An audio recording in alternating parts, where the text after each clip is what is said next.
Joe Marcus, the Native Plant Information Network Program Coordinator for the Lady Bird Johnson Wildflower Center. I, my background is I'm not a botanist. I'm actually professionally a horticulturist. I got a degree in Bachelor of Science in horticulture at the University of Georgia about 28 years ago, and worked in the horticulture field and commercial horticulture for a number of years. And then about 16 years ago came to the Lady Bird Johnson Wildflower Center, partly as a horticulturist working in the gardens, and partly as a database person doing some database work because they hired me because I had some database background. At the time, it was hard to find somebody with that particular skill set, and so I was fortunate enough to get hired on here. Over time, my work here morphed into all database and botanical work, which is actually where my interest lies. If circumstances had been different at the time, I probably would have majored in botany and in plant taxonomy is my particular area of interest. So I'm the son of a nurseryman and a plantsman, and he was the son of a plantsman and nurseryman, and so it's sort of in my genes. There's a scripture that says, raise up a child in the way that they should go, and when they're old, they won't depart from it. Well, I guess my dad raised me in the way I should go, and I departed from it as quickly as I could when I was young, but as I got older, then I came back around to it. So I suppose there's something to that line. But the truth is when I got to be about 30 or so, I sort of my interest in botany and science really blossomed then, pardon the pun, and I really focused on that then. Wildflower Center is really an amazing place. Honestly, what drew me here was I needed a job, and the job was available in my field. And so that's how I got my foot in the door. And then once I was here, I was able to carve out a niche for myself that has worked out very nicely. So in my case, they say do what you love and you'll love what you do. And in my case, I loved every job I had until I was 44, and that was a lot of jobs. But I didn't love them for long. Usually after a year or 2 years, I didn't love them, didn't like them anymore, and wanted to do something else. And when I came here, after a time, I realized that for me, the secret to happiness was learning. And in this job, what I do here, I learn every single day. I have now and always have had an unquenchable thirst for learning and knowledge, and this job allows me to somewhat slake that thirst. One of the things I've noticed since I've been here that all the various jobs that I had in the past, I learned different skills, and I've used every one of those skills sometime in my work here in some capacity. So I can't say that nothing that I did in the past was useful to me. However, not much applied. Even the database work that I did in the past didn't really apply much to here. The database was quite different, the work was quite different, and it was just a matter of learning new skills and applying those new skills to what I was doing. And I was fortunate to work with some really good people here who helped me out and kept me going forward. And I like to think that I've brought something to the table myself. So horticulture is really applied botany. It's a way to work with plants. So you're interested in plants, you're working with plants, but you're actually growing plants. That's what horticulture is, the culture of plants. And I was always more interested in the science of plants than in the culture of plants. I had really specific reasons for majoring in horticulture. At Georgia had a fantastic horticulture department, still does. And that was one of the reasons. The other reason was at the time I was intending to go in the nursery business there in Georgia, and did not plan on coming back to Texas. My plans changed about time that I graduated from Georgia, and I wasn't prepared to go into business down here, so I worked in business. I worked in commercial wholesale growing for a number of years, managing nurseries in various places in Texas. So the National Wildflower Research Center, which was founded by Lady Bird Johnson and Helen Hayes in 1982, one of its very earliest um, documented marching orders was to accumulate, assimilate, and dispense information about native plants. And out of that came a program we called the Clearinghouse, and it was the Clearinghouse of Plant Information, and it was all hard copy, and we had file just a lot of file cabinets full of organized information that a cadre of volunteers worked really hard over a number of years to put together. And then when people would ask questions, no matter what the question was, they had all these resources to research that question, write a good answer, and return an answer to the person who's asking the question. So that was the beginning of NIPA before Native Plant Information Network was ever born. About 15 years ago, we had a PhD named Damon Waite came on board, and he had some background he's a botanist, and he had some background in databases and in building websites. He had worked with Father Daniel Lynch over at here in Austin, St. Edward's University, on a project, and was very interested in that. So he looked at our clearinghouse and said, we can digitize this and we can make a digital clearinghouse. And so he had the vision, and he put that vision together into just what became the amazing resource that we have today. I started working with him about 12 years ago. About 2 years ago, he left to become the executive director of North Carolina Botanic Garden. So people recognized his genius and the work he did, and I'm trying to carry his work forward. Well, we've got some day-to-day projects going on, and we've got some big projects planned for the future that are going on. The day-to-day work that I do is I'm building our plant record database primarily, and also our image database. We have about 43,000 images in our image database, on our way to 1 million. My goal is to have about 1 million because there's about 20,000 plant taxa in North America.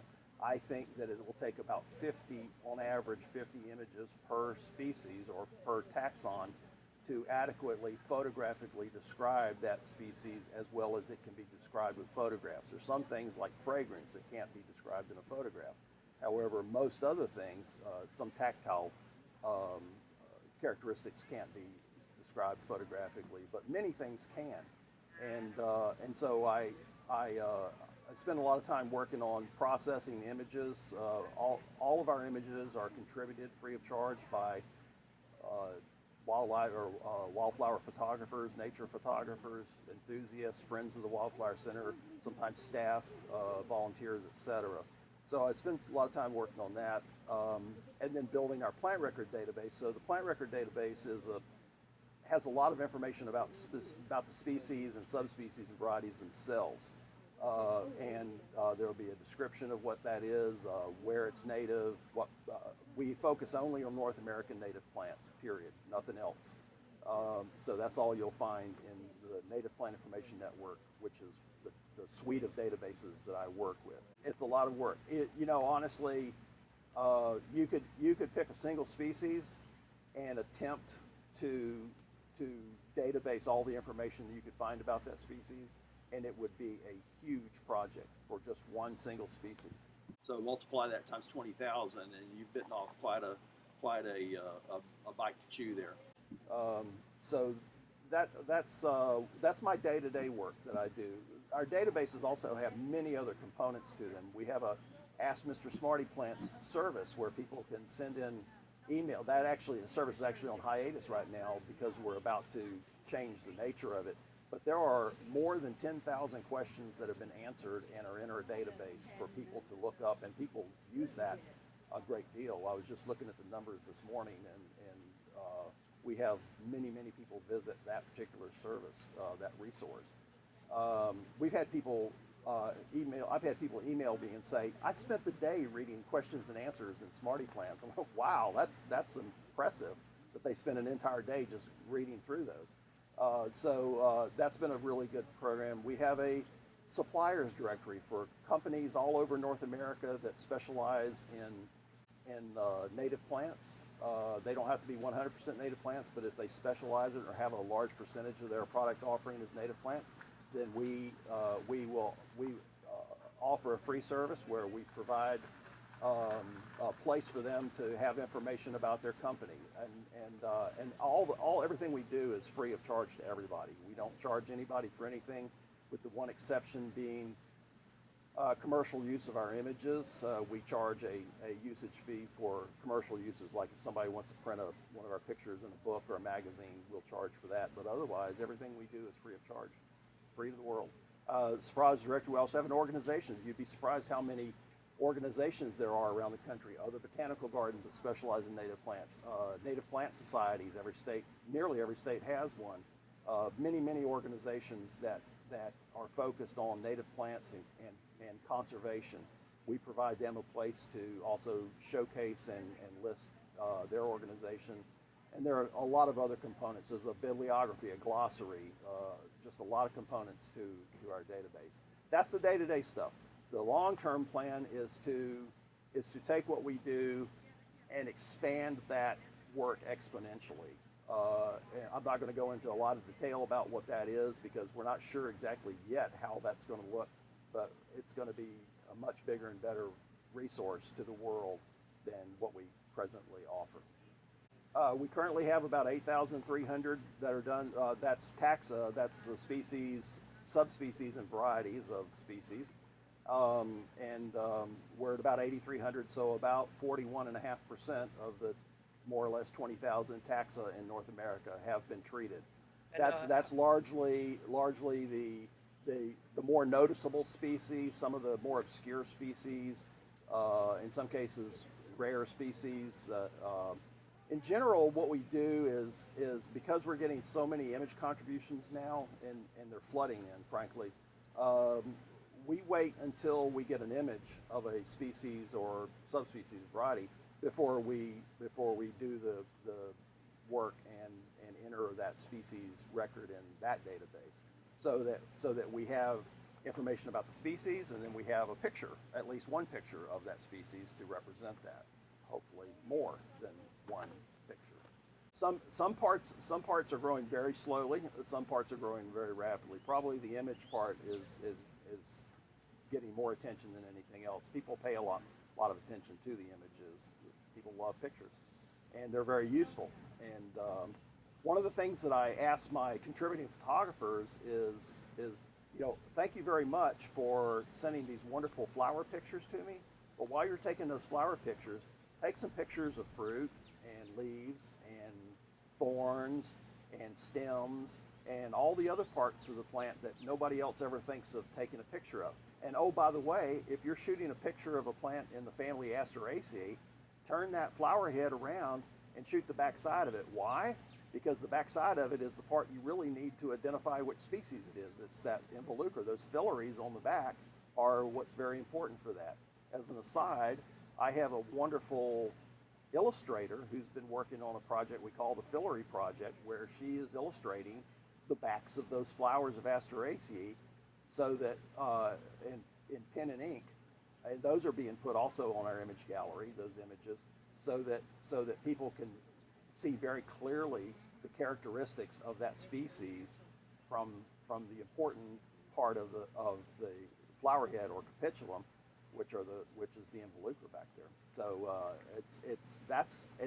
and more of my photographers are listening and doing that, and so it's been gratifying to get a phone call or an email from a researcher in Indiana or somewhere else, even overseas, saying, thank you so much for, one, providing this image gallery, but especially for providing these images of plant parts that nobody else is putting out there. This is what I really needed to see.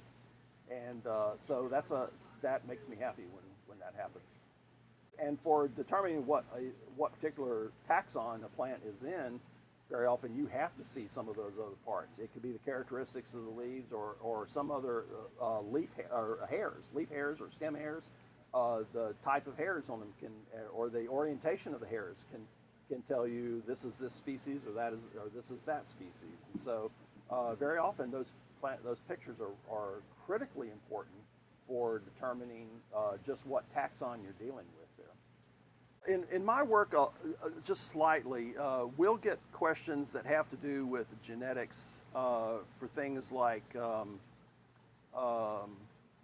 somatic mutations. A lot of times we'll get questions about mutations on plants, and sometimes those are genetic mutations, or about, why do I have a white bluebonnet over here, or why do I have a yellow Indian paintbrush? And well, it's a genetic variation, and so that's real simple stuff. That's not real deep, but for lay people who really don't have a concept of that, then that's pretty heavy stuff for them to kind of wrap their brains around. Now, people are learning more and more just in general about genetics and its role in our lives. But I have a lot of respect for the people that are doing genetic work. We are not doing that kind of work here. We don't do plant breeding as far as trying to develop new varieties and new cultivars. That's not what we do. We're really about growing and preserving and displaying our native heritage here, which is here in our gardens is the plants of Texas. So that's what we focus on here in our gardens. There's some plant physiology is important, and plant taxonomy. I work all day, every day with taxonomic questions, and the rules of plant taxonomy are pretty obscure, pretty difficult, and frankly a constantly moving target. They have a convention every few years where they update that and change our rules, sometimes change names. And so I'm working with that every day. So for me, my plant taxonomy class was pretty important. Some of the classes where I remember, so at Georgia at the time, they've since gone to semesters, but at the time they were in a quarter system, and I had 3 classes where I had to learn the names, the botanical names, plus a common name, and be able to recognize between the 3 classes more than 700 species of plants. Now, had I not known anything going in, I would have been in big trouble. But I remember I had a big stack of 3x5 cards that I'd made flashcards out of and put common name on one side and had the botanical name written on the other, and I just constantly went through those to remind myself. And we had to be able to spell the names correctly too, and so it helps with your plant taxonomy, your Latin to do that. But that was a difficult quarter because there was just the volume of what we had to learn was quite large. I would say in your classes, whatever the classes are, listen carefully, learn all you can, try to find places to apply what you're learning. Look for applications from one class to another class, and ask questions. I wore my professors out when I was in school asking questions. I tried not to do too much of it in class because then I wore my classmates out too, but questioning them is a great thing. I'll give you an example. You never know what's going to be important. One of my professors at Georgia is pretty famous in his own right. A guy named Dr. Michael Durr was fond of saying, plants don't read books. And so and he was a tree and woody plant guy, and he would say, if a book says a tree is supposed to be 30 feet tall and you're looking at a 50-foot tall tree, then don't necessarily believe that you've misidentified the tree. Because the tree doesn't care how tall it's supposed to get. It just goes ahead and does what it's going to do, period. And that's true for height, size of leaves, you name it.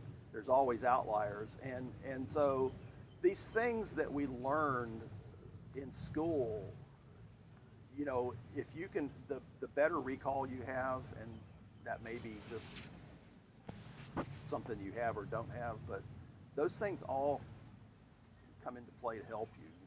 I remember applying math principles when I worked in the nursery business that I never would have thought would have, Pythagorean theorem.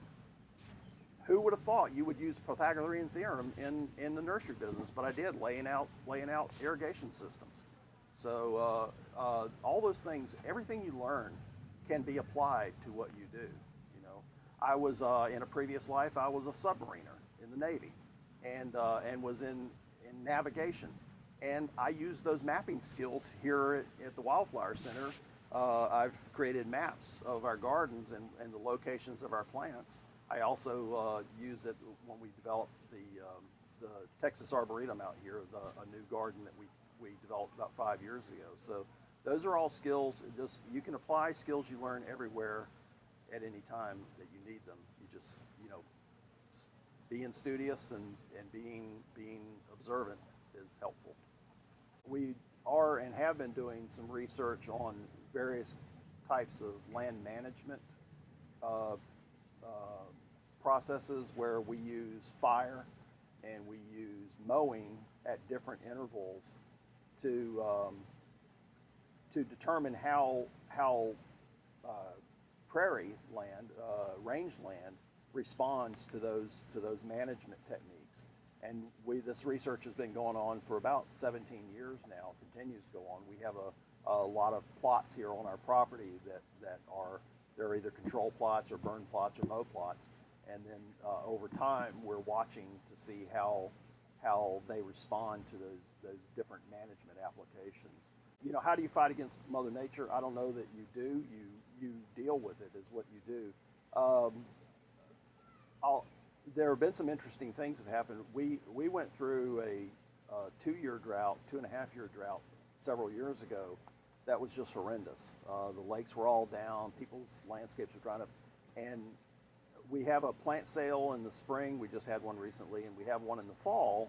It's a fundraising plant sale, and it also provides an opportunity for people to get native plants that they can't find anywhere else and put them in their landscapes. And I had 2 different people come up to me at this plant sale and say almost identical words. Now we get it. Our now native plants have died in our landscape, and the natives are surviving and doing well. And so we're replacing those non-natives with native plants because now we understand what you're talking about here, where it didn't make sense before. Like, what do we care? But when you can't water and it's not raining and your landscape is dying, then you're looking for alternatives. And so we have alternatives. These plants are native here where they go through periodic droughts, survive those periodic droughts, in some cases thrive in those droughts. And so that makes sense to people when it's in their own backyard, literally in their own backyard or front yard. And so that's a good example of the impact of drought. Where we're located, we have a better opportunity to take part in that discussion than a lot of botanical gardens in other parts of the country where drought is not as big an issue.